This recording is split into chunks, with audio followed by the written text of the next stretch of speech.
Okay guys, this here is an American alligator. This one here is Darth Vader, and of course Darth Gator, not because of the movie that just got released. His name's Darth Gator because you guys voted his name a few years back. So just happens to be timely, seeing how we're New Year's and big old release of a great movie. What do you guys think about this? Does he fit the part good? He's black.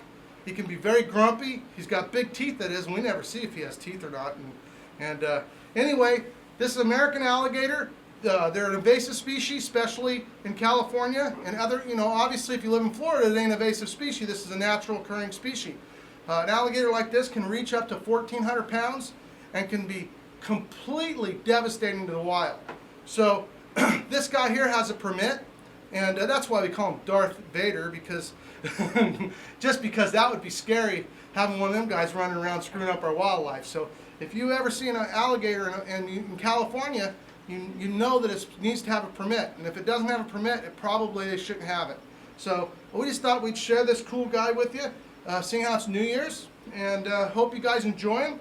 And he's pretty cool. To be honest, he's just starting to be workable. He's been a kind of a handful, and he's big now, and so I'm really glad he's not as big a handful as he was when he was little. As a matter of fact, I'll tell you a quick story. My daughter one time had him out when he was small and had him just like this. She grew him up actually almost to this full size. And the gator, his mouth was taped, and you think that'd make him safe, right? Well, I hate to tell you, this right here is like a giant hammer. When he swaps his head, it's like a sledgehammer. Hit her right in the jaw. She was seeing stars. And there's a lot of reasons why these guys have to have permits. That's just one of many, because he'd be really dangerous.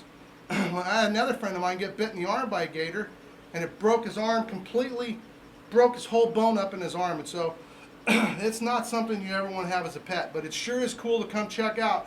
And we'd love it if you visit us here at the Reptile Zoo in Fountain Valley. Matter of fact, people come from all over the world to visit us because of our YouTube videos and different things. And you know what? Next time you come, for all you people that have been here, we're going to have a sign-in book. And we want you to sign in no matter where you're from, even if you're local or all the way in another country. If you're from Dubai, we've had visitors. I don't think there's anywhere we haven't had a visitor, but you know what? Soon we'll be able to keep track of that. So we hope you visit us. And we're not a big zoo, and we sure appreciate all your help when you do come and bring a friend, because it helps build this whole place. And this is kind of my dream. This is called Living the Dream for me. That's our hashtag. And this is why. Because when I was a little kid, there used to be a place called the Alligator Farm. They had alligators and a lot of cool stuff. And you know what? The land became so valuable, they closed it down and sold it for big money. Well, you know what? This is a little place, and I don't have big money, and they never can buy the place from me, because you know why? I don't own it. I just rent the place it's at. So hopefully I can stay here for a long time and keep sharing all this with little kids. They all have a great time, and every time a little kid comes to me and tell me they're my biggest fan and they're only about that tall, it makes me excited. It happened twice today. And so for me, this is living the dream, and we appreciate all your guys' support. You're done, huh, Darth?